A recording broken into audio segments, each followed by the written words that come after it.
At least pull one foot up. Use the momentum and pull it up. Yes. Ma Sona, that's good. Now Ma, stretch it out again and pull it again into the same position. Don't do it slowly. Use the force, use the speed and pull fast. Yes, and repeat it on the other side.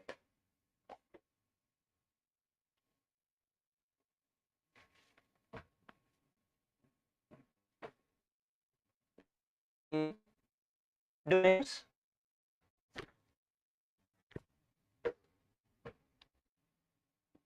Now settle down in Padmasana. Sit down in Padmasana. If you want to use your hand, pull yourself into Padmasana, please do so.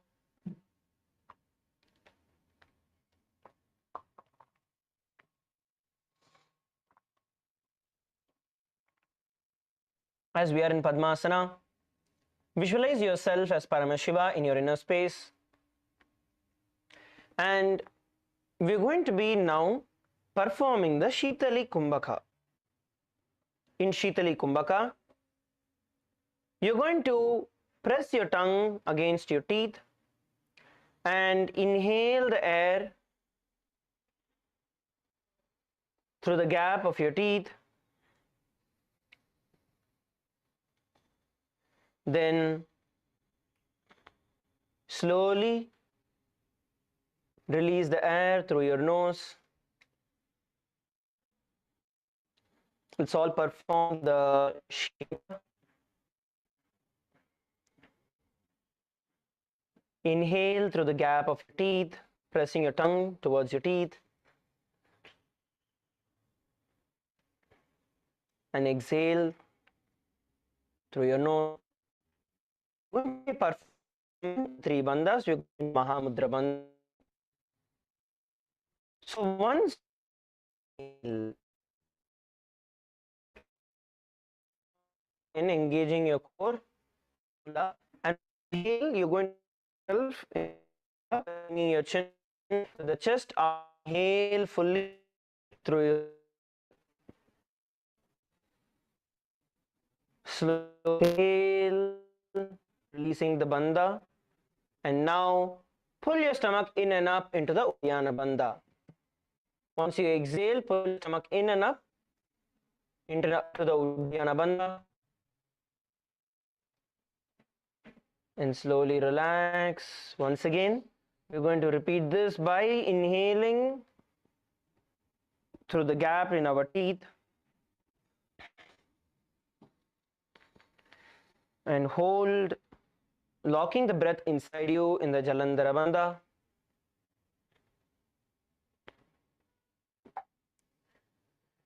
Release the bandha and slowly exhale through your nose.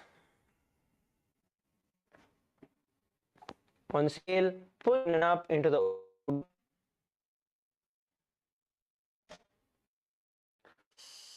visualize yourself as Paramashiva in your inner space and the japa Om Yananda Mahasadashivoham. आसनं द्विविधं प्रोक्तं पद्मं वज्रासनं तथा परिचेदत्ते उभे पादतले यथा पद्मासनभ्यते तत् सर्वपापप्रणाशनम्. Relax.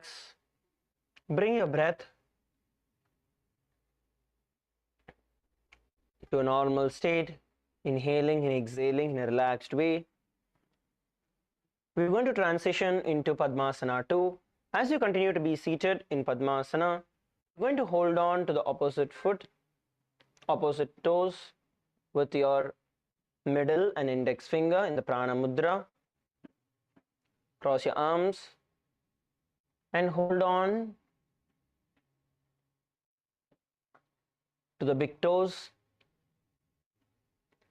Now, in this position, you're going to visualize yourself as Devi Parashakti, Goddess Parvati, in your inner space. Let us now perform the Shitali kumbhaka. Shitali kumbhaka. You're going to inhale through the gap of your teeth. Hold as long as you can. And exhale slowly through your nose. Please continue to perform the Shitali kumbhaka. The only bandha that is going to be is the Mula bandha. So we are not having the or the Uddiyana bandha. Going to keep perineum the Mula bandha. Continue to perform the Shitali kumbhaka. Sit straight. Keep your back straight in this position. Have the internal japa Om Sada.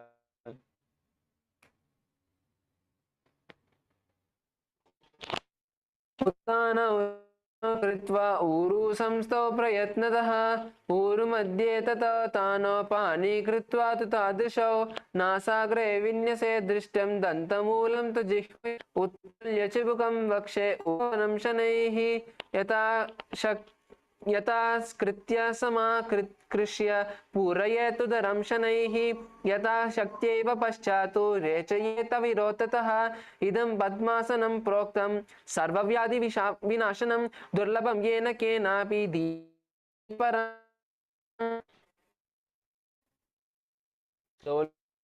Out. We are going to be going into asana, which is as we asana, we're going to have hands in the thighs and lift our body. Let us look at how we can perform this in a few different variations. Before we enter into this asana, we're going to first rotate our wrist, relax our wrist, warm our wrist up. So rotate your wrist in towards you on both the directions.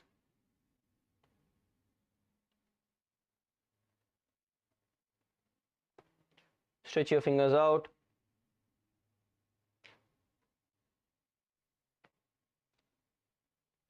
Now let's get ready to enter into the asana.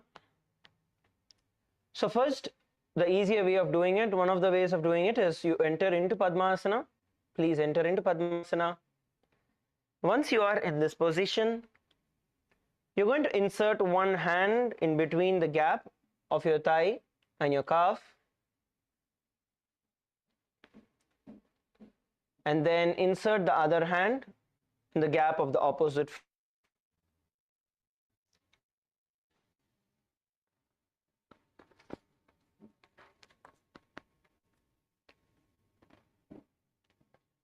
Okay, let's all do it together. So I can insert one foot of the you can insert a foot.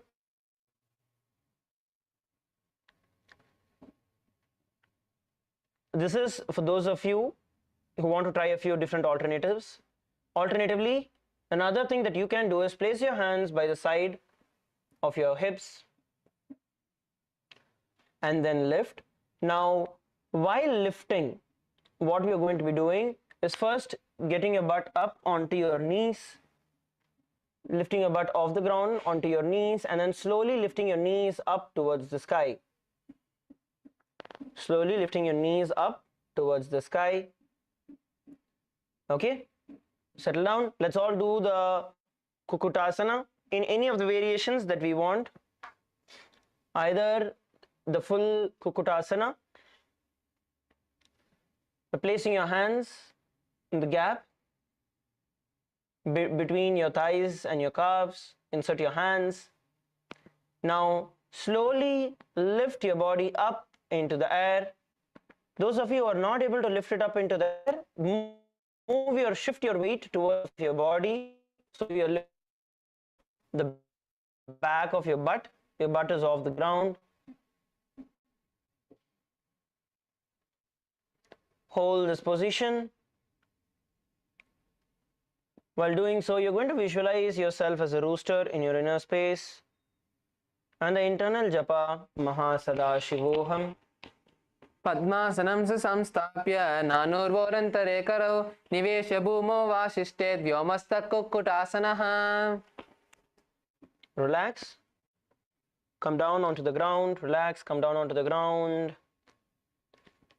Okay, so now we are going to actually wake ourselves up and we're going to enter into a few more challenging asanas. Let's all come up together. Please stand up.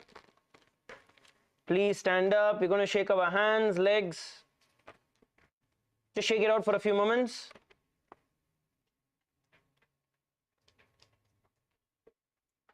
Shake it out, shake it out. Come on, come on, come on, every one of you up on your mat. Just shake it out for a few seconds. Okay, just stand where you are on the mat and inhale and exhale deeply. Slowing from your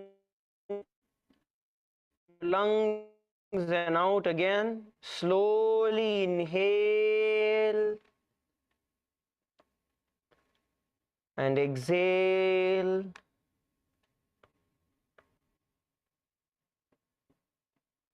Inhale and exhale.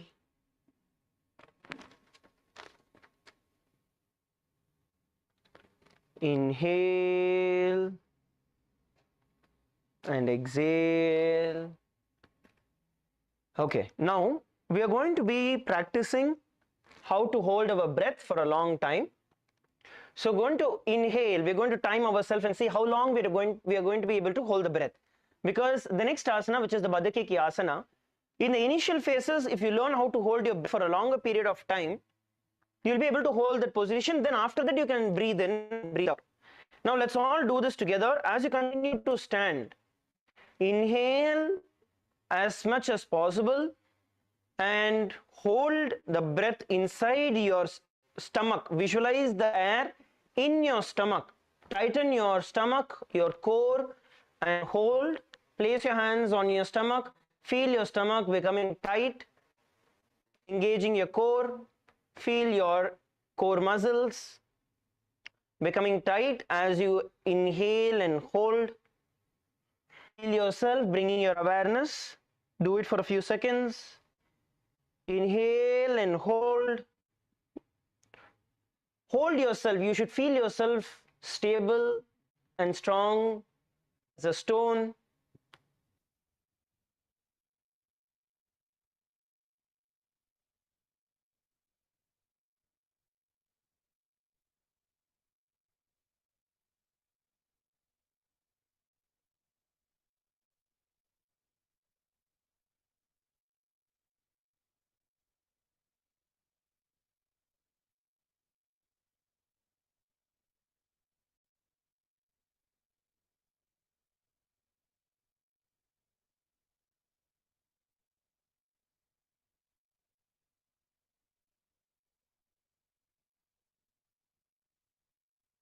Okay, now can you all raise a hand, all of you who are able to feel your stomach engage, your core engage when you hold your breath. Can you all raise your hands? All of you please raise your hand. If you felt your core engaged when you held your breath, raise your hand. Okay, wonderful. Now, this is going to be the major part of the next asana that we are going to perform, which is the Badaki asana. Now settle down onto the ground, sit down, and we are going to be sitting down into Padmasana. We are going to be sitting down into Padmasana. Enter into Padmasana. LA male team, I'm still not able to see you. I have asked, can one of you also just check the camera, please? Ma, Sakala, and other all volunteers, can you please confirm? Please check and ensure the camera is working. Okay, now I can see. Now I can see. Thomas, I can see you. All right, good. Okay, now please be seated in front of you. Now, as you're seated comfortably in the Padmasana, see, even if you're not able to place your hands into, your feet fully into Padmasana, that's fine. Even if it is just one leg into Padmasana, which is Ardha Padmasana, that is fine. The main aspect here, get on top of your knees now. Pull yourself onto your knees, placing your hands in front of you. Placing your hands in front of you, pull your body up onto your knees. Pull your body up onto your knees. Now, as you are in this position, as you are on your knees in this position, you're going to inhale and hold your breath, just like what we did in the previous step while standing, inhaling and holding our breath. Same way, we're going to hold our breath in this position. So inhale and hold. Now, tuck your elbows in as close as possible to your navel center. Tuck it as close as possible to your navel center and slowly bend down, getting your head onto the ground and lifting your feet off the ground, your knees off the ground slightly, and then slowly look up as well and hold. So ideally, you can relax, yes, relax. See, ideally what we want to do is on the stomach, once we are holding in the stomach, once you are holding in the stomach, your body should go flat, which means that your body concaves backward. See, right now our body is like this, right? Your hands, just imagine this is your hand. So your hands on the ground and then your body is like this.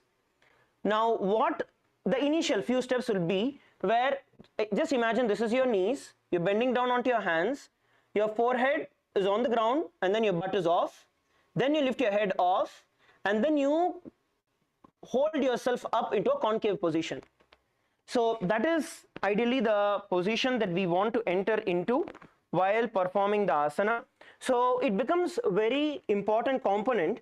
Once you are in this position, you are already engaging your stomach. See, it's not after this, but my core is already engaged in this.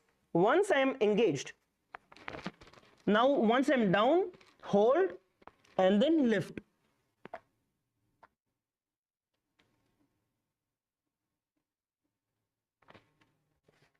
Okay, so the focus where we want to do is pulling our body in and up. See, don't worry that right now you're not able to do, but have it in your mind that this is where you need to get at. And it is very simple. When you tighten you engage your core. Once you engage your core, it is only about you placing your hands as much as possible and lift your body up, like onto your back up. Let's do this together. Okay, everybody on your knees in Padmasana. Everybody on your knees on Padmasana. Let's do it together. Come on.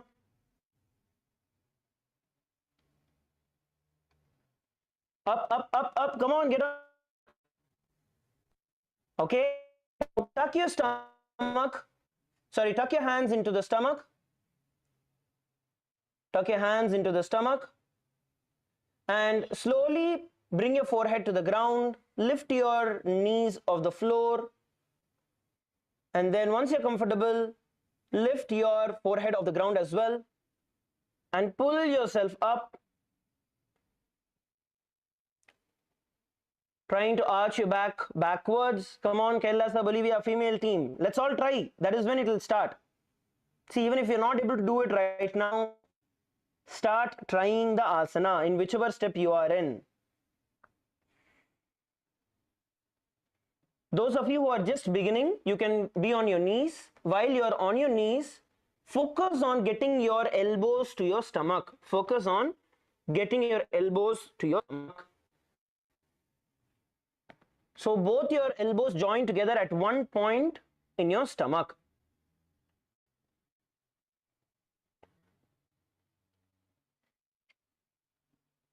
That is what we want to focus on. Okay, so I'm going to be taking a couple of questions over here. If any of you have questions in terms of how to perform the asana, come over. You can ask so that we can help everyone to progress further in this asana. Come forward, you can ask, you can take the mic and you can speak. We'll help you.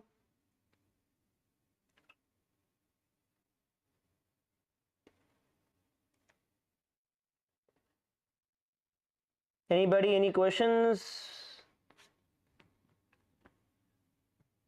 Nithyananda Maharaj. Yes, Ma Nithyanandam.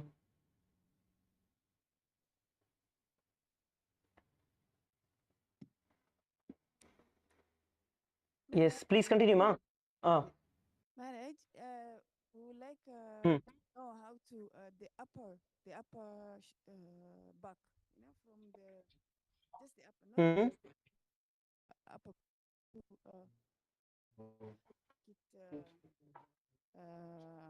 more flexible and loosen up. Okay. Okay. Yes, Ma, I understand. See, what I want us to focus on, we'll come to generic questions a little later. I want you to focus on questions for this particular asana because I'm going to be taking some questions for this asana specifically, where if any of you are feeling limitations or where you need help, let us focus on this asana so that we are all able to learn. Then I will attend to the generic ones, Ma. Okay, Maharaj. Okay. Yes. If any of you have questions specific to Badaki asana, because the next one, which is going to be the Mayurasana, you're going to stretch your feet out. It's going to be a progression from this asana. So if you're able to do the Badaki asana, then from here flowing into that is much easier. This is like the easier variation of that. Any doubts? Anybody wants to ask anything in terms of how to do it? Or you can come and share where you need assistance in terms of doing this asana, where you're feeling it a little challenging. Come on, the point is for every one of us to do the asana rather than see the asana. Let's do the asana together.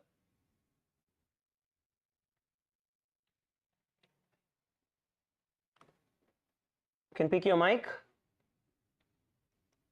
and ask. Nithyananda Maharaj, can you hear me? Yes, I can hear you, Nithyananda. Go ahead. Can you hear us, Yeah. Maharaj? First of all, I can't even get it. Maharaj, can you hear us? That itself, Okay, yes, Thomas, I can hear you as well, but I think we're having another participant also speak from the female team. Can we just take that and come to you? We wanted to ask questions, but the mic wasn't working. It's just made it work. So there are two things that are quite difficult for me in this. And the first is having my hips open. I'm getting better. Like I said, I got a heel to my tummy, which was a bit a win earlier in the week. But Padmasana is difficult for me because they're not that open. And getting my elbows to push in close, my chest be in the way. I can see how the two elbows together under the your belly Stomach, yeah. is a pivot is for this particular asana. So it's very Exactly difficult for me to get my elbows close enough for that to happen. Maharaj. Okay, so one thing that you can do, Thomas Aya, is that, see, while you're focusing, right, now bringing your elbows under your stomach is the important part of it. So what you can do is get your, see, one is like this, right, where you have your elbows together, your arm, your hand together.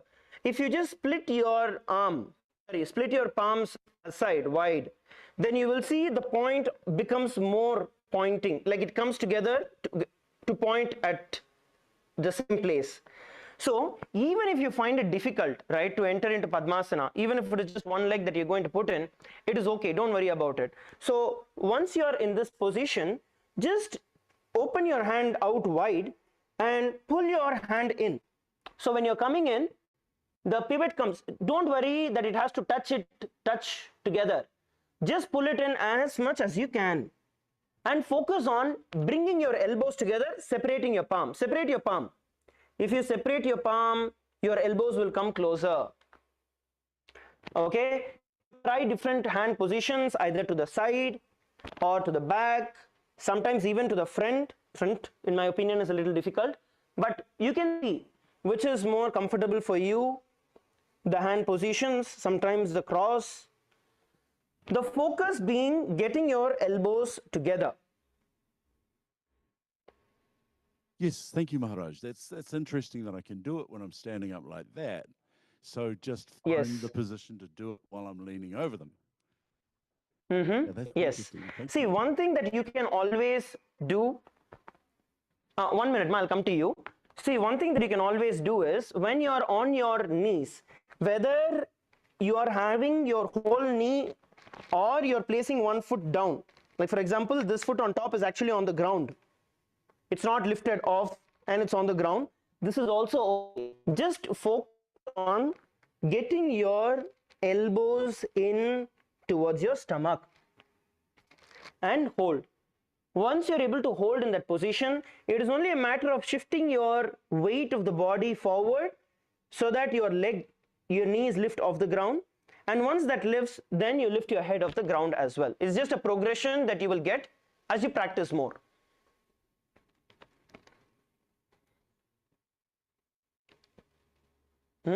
Okay. Yes, we can go to the next question. Let's take the next question.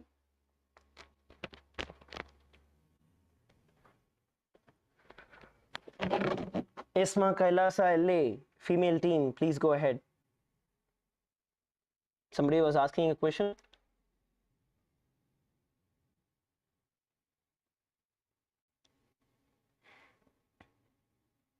Come, ma. I think Thomas here, he couldn't hear us when you started asking the question. The question has been answered. The question has been what? Sorry? Addressed? Answered. Okay. What is the question, ma? Anyway, I would like to hear from her still. Go ahead, ma. Nithyananda, same, like I can't even sit in Padmasana. So how to... Okay. Thank So that's what, ma. As I was telling, na, place one leg on top and the other leg, try to get it in as much as possible. Come on top of your knees.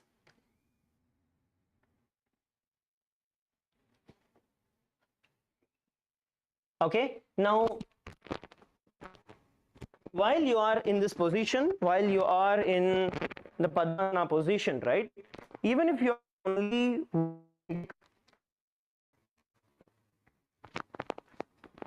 one is on top, the one is still in front of you. It's okay. Just bend forward. See, when you bend forward, what happens? I want you to look at a close up here.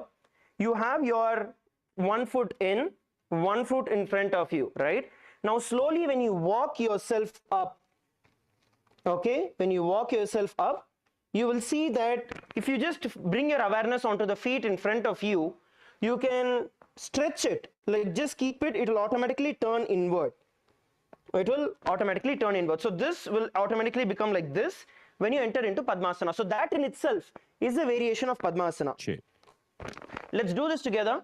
Let me see your position as well. Let's do it together. Come on. Those of you who are finding Padmasana a little difficult, let's try this together. One leg in, one leg in front, just near your shins.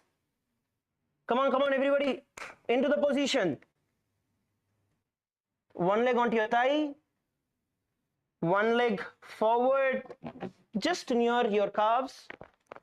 Okay, one leg just near your calves. Now, slowly place your hands forward and tilt your body up. You will see that automatically the heels come on top of the opposite calves.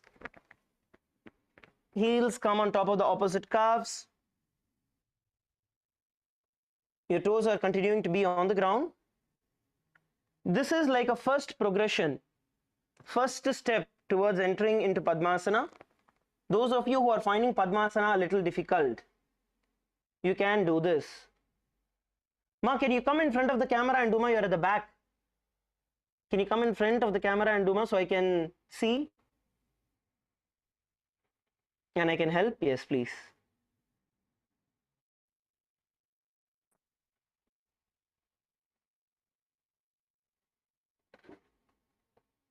Yes. Yes. Now bend forward. Yes. One leg in. Now bend forward. Yes. Now what you do, ma? Instead of the feet at the back, right? See, now your feet is at the back. Sit down, sit down. Instead of putting your feet at the back, try to keep it in front of you. Now pull that feet just a little forward. Okay? Yes. Yes. Just pull it a little forward in front of you. Okay? Now just keep it near your calves. Just correct. Yes. Now while it is there, don't push it under the leg. Don't push it under the leg. Out. Okay. Now just keep it in this position. See, even if it is a little uncomfortable, it is okay. try and just keep it in that position and then slowly walk your body forward. You will see that the leg will automatically bend itself. Ma Sakala, you're covering her. Can you please move, ma? Thank you. Thank you, Maharaj. That's very helpful. Okay, yes, I was just going to attend to the mail time also. Okay. Yes, ma, are you understanding, ma? So just bring your awareness and try to bring your feet up in front of you as you sit up in front of you. Okay, let's, yes, you can relax. Do it times. Try to just bring your focus of keeping your feet in front of your leg and walking yourself up onto your knees.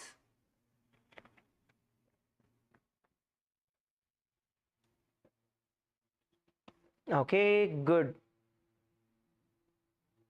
All right. So let's all, we're going to be chanting the pramana for this asana. So we're going to chant the pramana and then move to the next asana. I'll be showing a couple of different variations. Some of us are who are able to do the. Nityananda Maharaj, may I ask a question on this asana? As far as the wrist mobility and strength, is there any way to increase that wrist mobility and strengthening the ability to put Yes, ma. The only way which I have seen from my entire experience is that we do this continuously. The thing is that many times we start avoiding it, that it is paining and then we start avoiding it. But only when we do this more and more, your wrist becomes strong. It is going to be hurting a little while, but once you get comfortable with it, like in terms of, it's like how the muscles break and then grow again. It's the same thing, but there needs to be that little hurt. Only then it is actually going to go out of it. You're going to grow out of it. So there's like, you can do the rotation of your wrist and all of that, but those are not really solutions in terms of strengthening your wrist. The wrist in itself becomes strong only when we perform the asana more and more. So all of these balancing asana wrist, or lifting up on your wrist, all of these are the ones that are going to bring the strength. Masona, you just have to do it little by little every day, and it will become stronger. What you can do, what you can always do, one thing is just to make sure that you know you are progressing. A very, very important component in all of this is tracking your progress. If you are able to hold yourself in a certain position, let's just say 5 seconds, like for example, you're just able to place your hands there for 5 seconds. In a week's time, note it again, even if it becomes 7 seconds, you make a difference. Tracking actually brings a lot of difference and makes you understand how much you're actually progressing and evolving. That becomes a very important component. Like how long are we able to sit in this asana? How comfortable am I feeling in this asana? Progression is not just going to come when you're able to perform the asana fully, but even how much your time you're able to spend in the existing position, because that is what is going to lead you to the next step. Ma Sona, you're understanding, ma? So if you actually see, before you started Nithyananda Yoga, before you, for example, before you came to PSS, how much time were you able to put your pressure on your wrist before it would start aching too much and you're not able to put pressure, versus now how much time you're able to spend by putting more pressure? Now that is what counts. Are you able to see a time difference, ma? Yes. Maybe you can tell. I get it. I understand. When we do so we do Charyapada in the morning and 108, the PVK 108, but do it fast because we have to for work. So we're doing the 108 and a 1.5 speed. Our Trinita Kumbhaka and then puja. So we get all of that in before we go to work. And but I'm understanding now with the yoga the importance of how much time and how much detail to attention to detail has to take place. Maybe Yes. adding in evening practice in addition would be good. Yes, ma. What you can also alternatively do is just like how we are doing, right? For example, in 2 hours, we are covering asanas, but we are focusing on the asanas, trying to get ourselves with all the details. Even let's say you're spending 40 minutes, 1 hour per day in yoga, in your regular day, don't focus on finishing the entire Prathama Vinyasa Krama. Rather, bring your awareness to doing those asanas, becoming comfortable in those asanas, and then continuing the balance the next day, just like how we are doing here in the PSS. Once you get comfortable with everything, then you can perform it at a much faster pace while you don't lose the details. That makes a lot of sense, and I appreciate you telling us that. Thank you, Myers. This has been very helpful. Yes, every one of you can do that. Just like how we are doing here, all of you can continue the same even after you go back Maharaj? home. You can follow the same. Maharaj? Yes. Yes, Aya, Shivakumaraya. I Go have ahead, Aya. a injury in my right hand. So when Okay. I try to bring the elbow together, that it's not allowing me to bring both elbow together. So Okay. because maybe it is stuck in the shoulder area or something. Okay, so when you have injuries, right, Aya, you need to be a little careful. So that is where listening to your body comes in. Okay, Okay. whatever we are sharing here, we need to be listening to how much our body is stretching ourselves. Let me give you an example here. So I think a couple of months back, when I was walking, I was running, doing something, and then I slipped and I fell. So when I fell, I kind of hurt the ankle. My right ankle was hurt, and I couldn't enter into Padmasana for a good amount of time because it would hurt for a very long time. But what actually made the difference? Now I don't have that issue. But what actually made the difference is that me bringing awareness and telling that no, I want to do it. Point number one. Am I going to emphasize on the feeling that I'm not able to do, or am I going to get it done even if it's going to take a little extra time? Because I suffered an injury, instead of doing it in 1 month, probably it might take me 3 months. But I am going to make it happen. So that's point number one. So then what I started doing is, even if I could just hold in Padmasana, let's just say 10 seconds per day, done, it is fine, relax. Then as time progresses, slowly increase it. Same even with your injuries. Anywhere where you are injured, right, you are not going to force yourself onto that part of your body immediately and then hurt it more, but rather you're going to listen to your body to see how much it is allowing, and from there slowly progressing it, but having the very clear intention in you that you are going to do the asana. Shivakumaraya, are you understanding? Yes, I got it. Thank you. Wonderful, Aya. Nice to hear from you. I think I'm hearing your voice for the first time in yoga session. Nice to hear from you. Okay, good. Yes, any other questions? Kailaya, do you have some question? Sandeepaya, any questions, or shall we move to the next asana? Sorry, I'm just having to move here and there so that I can see a closer view of all of you. Okay, fine. Let's continue. Let's go to the next variation. I'm excited for the next one. How many of you are excited for the next one? The next asana. Okay, so we are now going to perform the next asana. The next asana is going to be Mayurasana. The Mayurasana progression is going to happen from the Badaki asana, which is while you're on your knees in Padmasana. Pull yourself onto your knees in Padmasana. Insert your hands, elbows together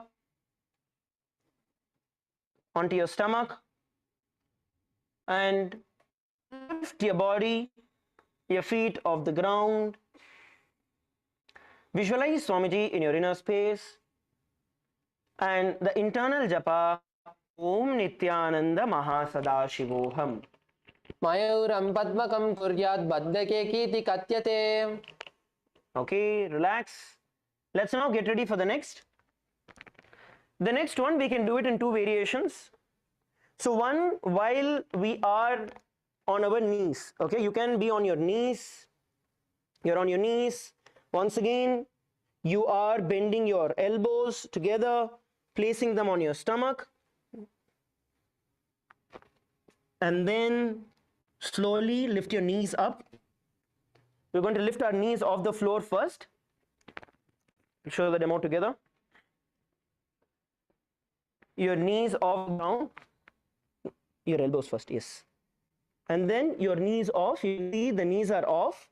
Then slowly move your body, the weight forward onto the ground, your forehead onto the ground slowly, and lift your feet off the ground. You can do one at a time as well. And then lift both. And then slowly bring your head in front of you. Now, this is Mayurasana. So we can either enter into this position from the Badaki asana, which is the previous asana.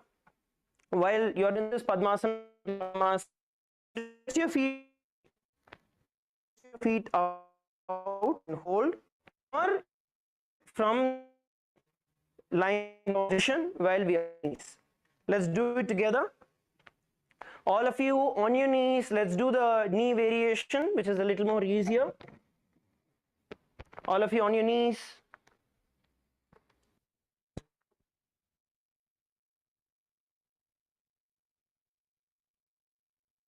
Okay, let's do it together. Everybody on your knees. On your knees, hands in front of you, shoulder width apart. Now rotate your wrist to the back, your fingers facing back, your knees continuing to be on the ground, your feet on the ground. You're going to first just rotate your hands towards the back while your palms are pivoted to the ground. Okay, now slowly bring your body forward. See, please see the variation. So from this position, I'm going to move my body forward.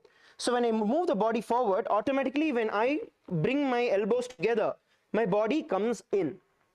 So tuck it in, and then lift the feet, lift the knees off the ground. Hold in this position. Once you get comfortable, slide your body slightly forward and lift your feet up.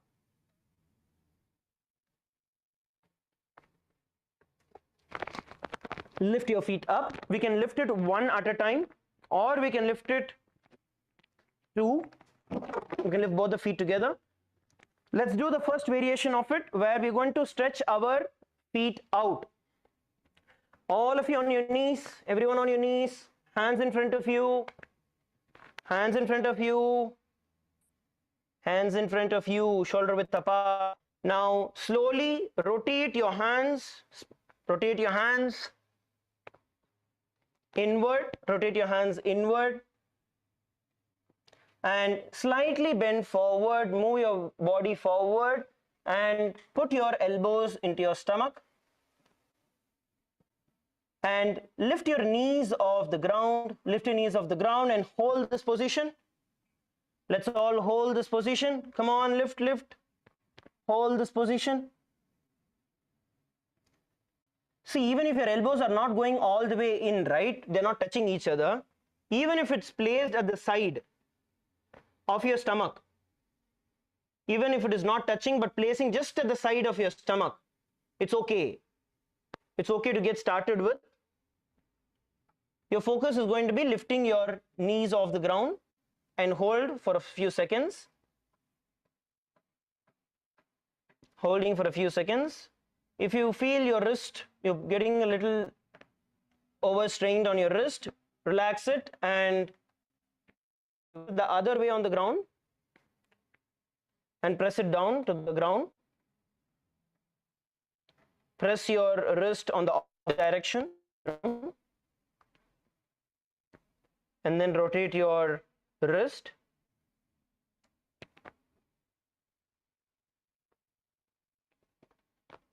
All right, let's do this together now. Everybody, you're going to do whichever is the comfortable position for you. Everyone on your knees, hands in front of you, shoulder width apart. Now rotate your hands inward, your palms inward. Bring your elbows as close as possible to your stomach, pointing together, and slowly lift your knees off the ground first. and then you can lift your feet off the ground. Keep your core engaged as you visualize yourself as a peacock in your inner space, and the internal japa Om Nithyananda Mahasadaशिवोहम. अतवक्षे Mahadev मयूरासनमुत्तमं भूमौ निपाद्य हस्तौ द्वौ कूपरोपरि देहकम्. Relax, relax. Next, we are going to be entering into Makarasana. In Makarasana, we are going to be lying down on our stomach. Lie down on your stomach, your feet wide apart, and make sure that your feet are pointing outwards. So from this position, you want to rotate your feet out, your feet facing outward. So this will become a little more easier when you have a gap between your feet, right? Then it becomes easy. It is rather than this where your feet are together. When you open your feet out, then rotating the feet and placing the heels on the ground is much easier. So make sure that your feet are split, your toes outward. Now bring your hands interlocked behind your head. Bring your forehead onto the ground. Bring your forehead onto the ground. Please bring your forehead onto the ground.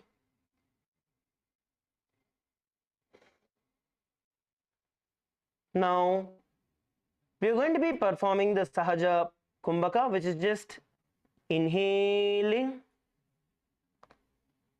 and exhaling in a comfortable position.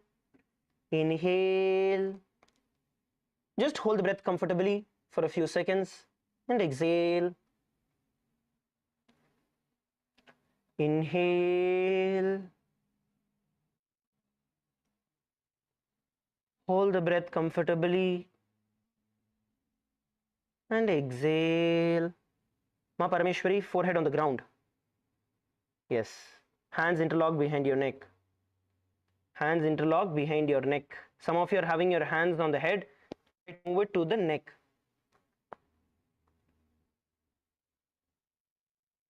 Inhale and exhale. Visualize yourself as a crocodile in your inner space with the internal japa Om Nithyananda Mahasadaशिवोहम.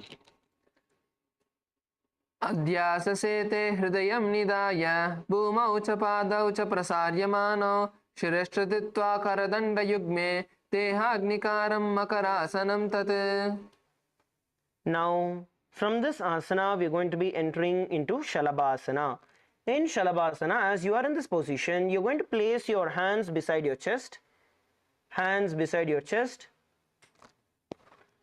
Now as you place your hands beside your chest, you are going to be bringing your feet together at the back. Bring your feet together at the back, pointing outward. Bringing it together, pointing outward. Now place your forehead onto the ground. Place your forehead onto the ground and lift your feet up straight from your hips, as high as possible from your hips. So your forehead is on the ground and your feet are lifted off the ground. Feet together, lift yourself and hold. If your feet is dropping down, again lift yourself again. We are going to be performing the Shalabhasana. This is Shalabhasana. Visualizing yourself as a locust in your inner space. And the internal japa Om Nithyananda Mahasadaशिवोहम. अध्याससेते करयुग्मं वक्षो भूमिम् अवष्टभ्य करयोस्तलाभ्यां पादौ च शून्ये च विदस्थितोर्ध्वं वदन्ति पीठं शलभं मुनीन्द्राः. Relax, put your feet down onto the ground. The next asana is going to be Ustrasana. In Ustrasana, as we are lying down, we are now going to be bending our knees, getting our feet closer to the butt. Bend your knees, get your feet closer to the butt. Hold on to the respective ankles or feet with your hands. Hold on to your respective ankles with your feet. Sorry, with your hands. Now, okay, here I'm going to show a easier variation in terms of that's going to help us stretch a little. So I want every one of you to look up onto the screen just for a few seconds and then get back to this position. Now, the point here is to get our feet as close as possible towards the ground, okay? So when you are down, right, on this position, you want to get your feet as close as possible to the ground. So you can do it one leg at a time.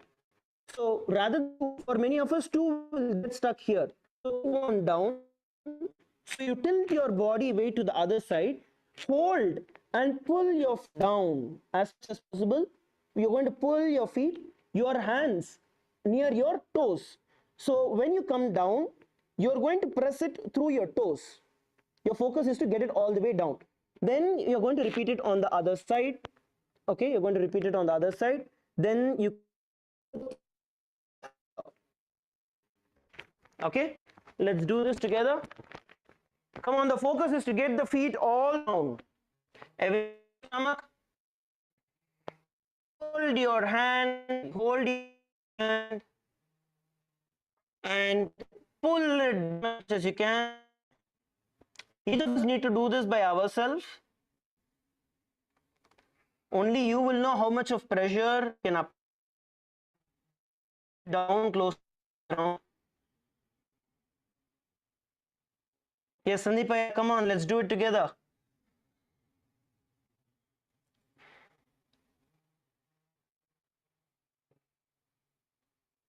Pull your feet to the ground, switch sides, left and right. Hold and pull, pull, pull. See, I'll give you one small technique here. Move your knees, have a little gap between your knees. Don't place it together. Widen the gap between your knees.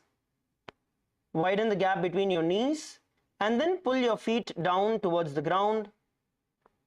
Pull your feet down all the way. Yes, Sandeepaya, wow, you're doing a good job. It's a good extent all the way down. Wonderful.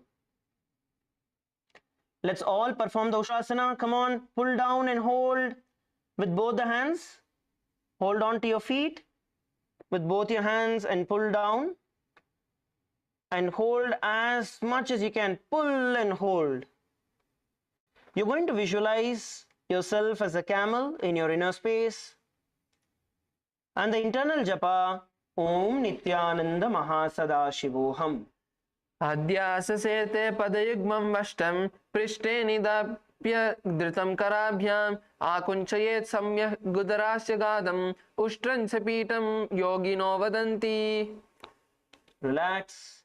Now from this position, we're going to enter the next asana, entering into Dhanurasana. Make mistake. Be helping you guys what is the right way of doing it. Now I want all of you to sit up for a moment. Come up on your knees. Just sit down on your knees for a moment. Now you're going to place your hands on your stomach. Okay. Now you have the lower abdomen, which is right below your navel, and then you have your stomach, your navel, and every one of it. Now the balance is going to happen below your navel. It's not going to happen on your stomach. Please understand. Every one of you, bring your hands to your stomach. Bring your hands to the stomach. Okay. Now feel the lower abdomen, which is below your navel center. The balance is going to happen here, not here. Okay. So when we are on the ground flat, the amount we need to pull ourselves, or where you want to shift the weight, is on your lower abdomen and not your stomach. Because if you pull yourself to the stomach and you try to lift, your body will not go up and it will be very uncomfortable. But if you shift your focus to the lower abdomen and then pull your body, you just need to shift your weight. I'll show that also. You just need to shift your body weight itself towards the lower abdomen and then pull your feet, it will go up. Let's do this. Let's see how to do it. So on your stomach, everybody, you can see, first just see it. Okay. Now, while I am in this position itself, I have positioned myself trying to bring my awareness not on my stomach, but rather on my lower abdomen, just below my belly button. Now hold on, and then while pulling back, okay, I am pulling back all the way from my lower abdomen. So I'm not pulling like this, rather I'm pulling myself back. Okay, pulling myself back into the lower abdomen. So this is the way when we perform, we'll be able to hold this position for a lot longer time. Everybody, let's do it together. Okay, all of you on your stomach, bring it onto your lower. You're not going to lift. Just hold on to your feet. Just hold on to your feet. Either 1 foot or 2 feet, whichever you can. Now slowly bring your weight, shift your weight, bring your awareness to the lower abdomen and slowly kick your feet back. Okay, you're not pulling your feet forward, rather you're kicking your feet back. You're rolling yourself back. That pushes you onto your lower abdomen. Pushes you onto your lower abdomen. So focus on kicking your feet back as your hands are holding onto your feet. As your hands are holding onto your feet, focus on kicking your feet back and up. You will automatically get the Dhanurasana. Relax. Let's do it together. All of you relax. Relax. We'll do it together now. Hold on to your feet. Hold on to your feet. Now shift your weight.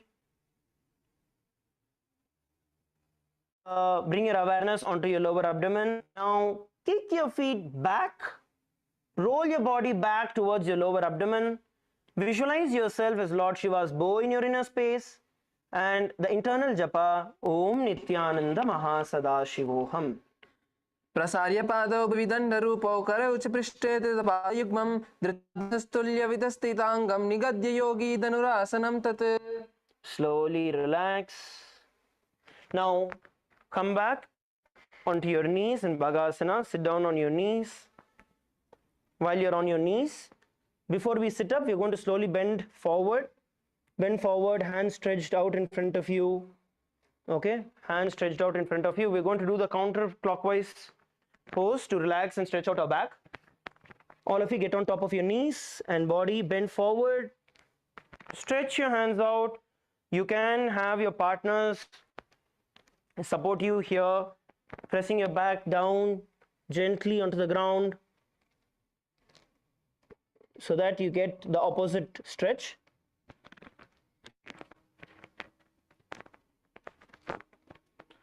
Hold yourself down in this position for a few seconds, and then the other partner can do it. You can switch partners and do. Get yourself a good stretch in the opposite direction.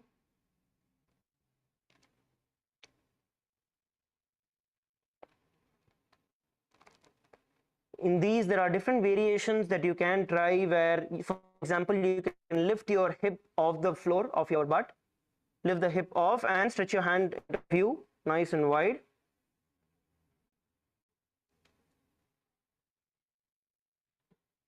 So this is another variation that you can do. Alternatively, what you can also do is split your feet apart and bend down. You can also have a gap in between your knees. Have gap in between your knees. Have gap in between your knees and then fully bend down as you're having gap in between your knees, and then sit down back onto your butt as you're having gap onto your knees.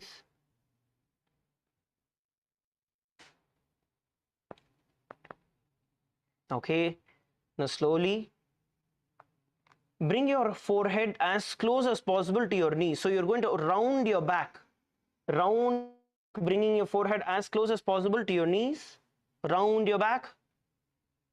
Come on, every one of you, round your back. Bringing your forehead as close as possible to the knees. Round your back. Now the point is not stretch forward, but rather rounding our head, getting it as close as possible to the knees, to a comfortable position. Slowly, you can sit down on your knees in Bhagasana. Sit down on your knees, knees together.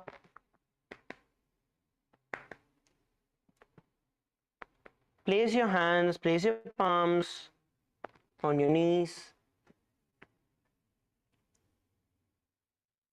Visualize Swamiji in your inner space, performing the Sahaja Kumbhaka, inhaling and exhaling in a relaxed way. Sit straight with your head, neck and spine in a straight line.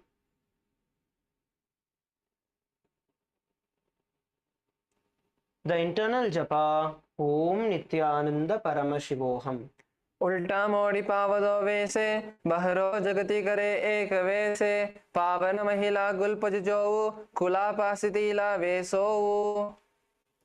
Now, just sit in the same position in a relaxed way, bringing awareness to your breath.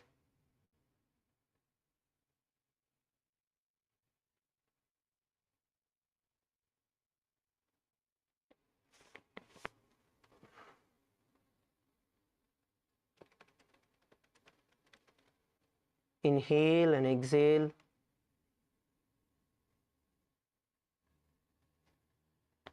Inhale and exhale.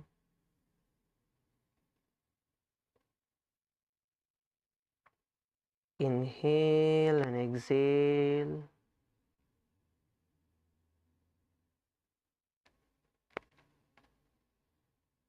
Now, slowly bring your hands in front of your heart in the Anjali Mudra,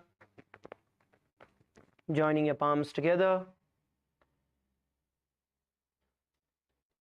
Bring your Ananda Gandha, visualizing Swamiji in your inner space. Let us offer our gratitude to Swamiji by chanting the Purna Mantra.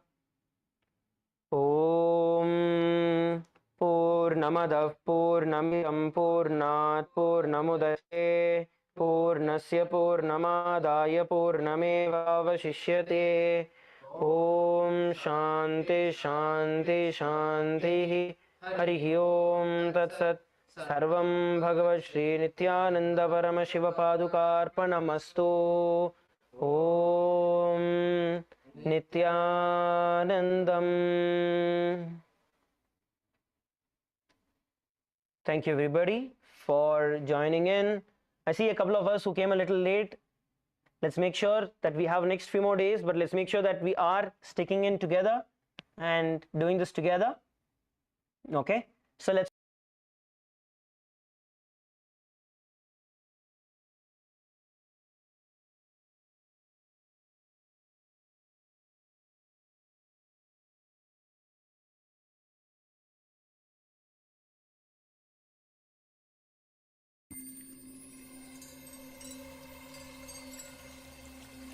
I welcome you all with my love and respect. Let you all open all your three eyes. Om Nithyananda Paramashivoham.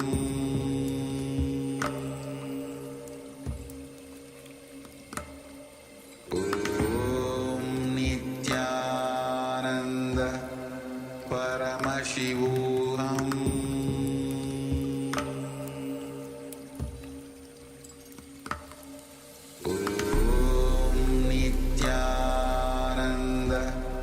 Paramashivoham.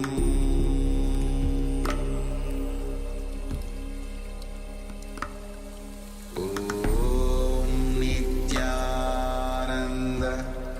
Paramashivoham.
Om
Nityanand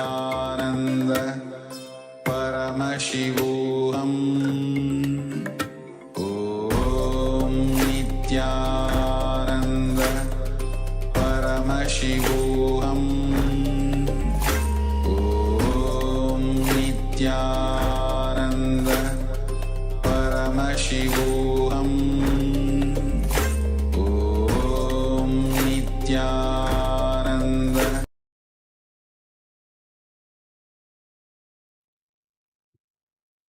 नित्यानन्दं परमसुखदं केवलं ज्ञानमूर्तिं द्वन्द्वातीतं गगनसदृशं तत्त्वमस्यादिलक्ष्यम् एकं नित्यं विमलमचलं सर्वधी साक्षिभूतं भावातीतं त्रिगुणरहितं सद्गुरुं तं Namami. Yes, Nithyananda, all of you. Nithyananda. Welcome to today's day 15 of Paramashivoham Level 1. We just finished 108 asana sequence, Prathama Vinyasa Krama. Take a moment and share the experience of yoga that you had today, any breakthrough that you had through the yoga. And meanwhile, as you are sharing, let's get ready to manifest the powers of Paramashiva. We'll be entering into the SUPREME now, but you can get ready with the blindfold or the piece of cloth with you.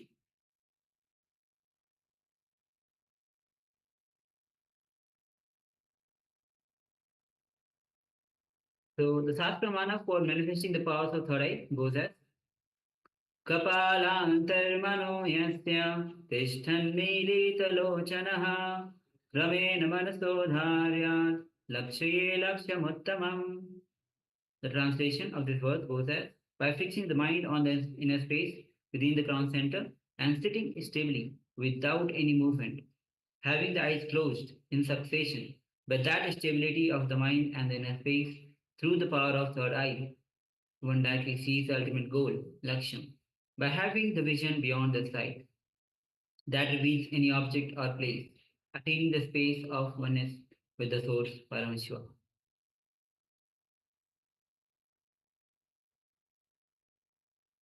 So now let's get ready to enter into the power manifestation. We'll be seeing picture blindfolded through the third eye, the power of third eye.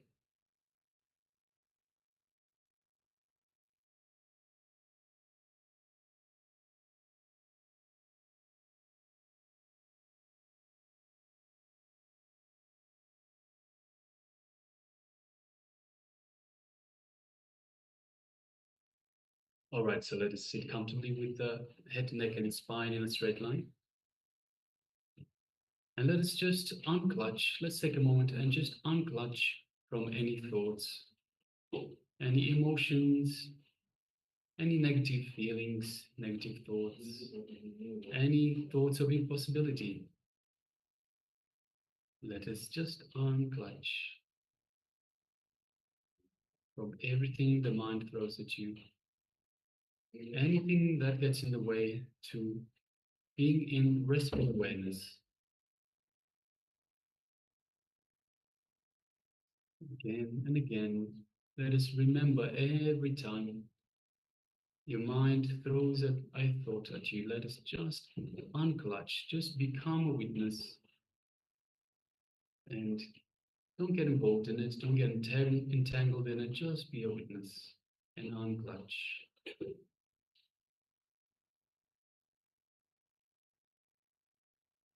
Now, let us move our awareness to the inner space, to our inner space, which is just below the heart center, the Ananda Gandha.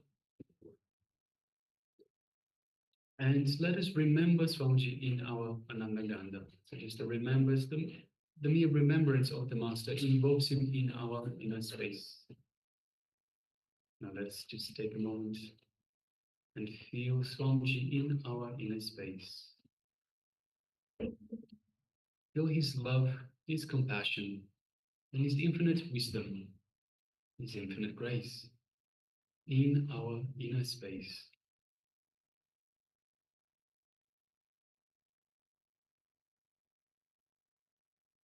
Feel his energy just flowing throughout our entire body, reaching out to every part of our body.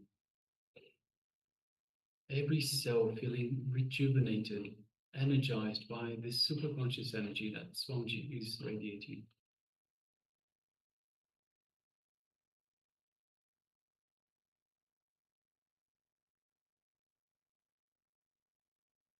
Just take a moment and feel the space of oneness with Swamiji. You are one with Swamiji.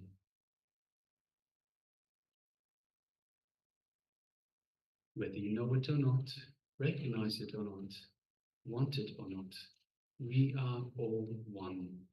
We are in oneness. In oneness with Swamiji, in oneness with Paramashiva. So just take a moment and feel this space of oneness.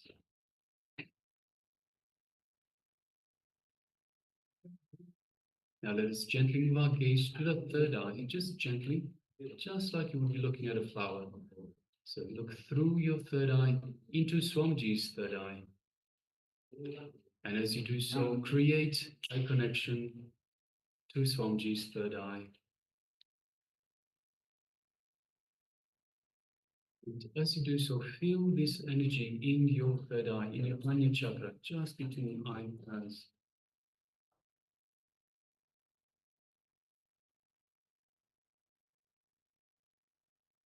Now let us start chanting the Mahavakya. Om Nithyananda Paramashivoham. Om Nithyananda Paramashivoham. Om Nithyananda Paramashivoham. Let's continue chanting the Mahavakya. And from this space of oneness with Swamiji, let us manifest the power of third eye vision. The image is being displayed for you.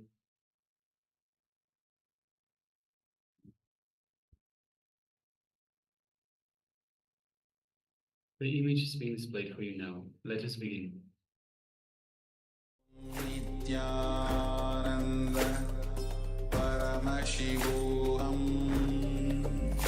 Om Nithyananda Paramashivoham.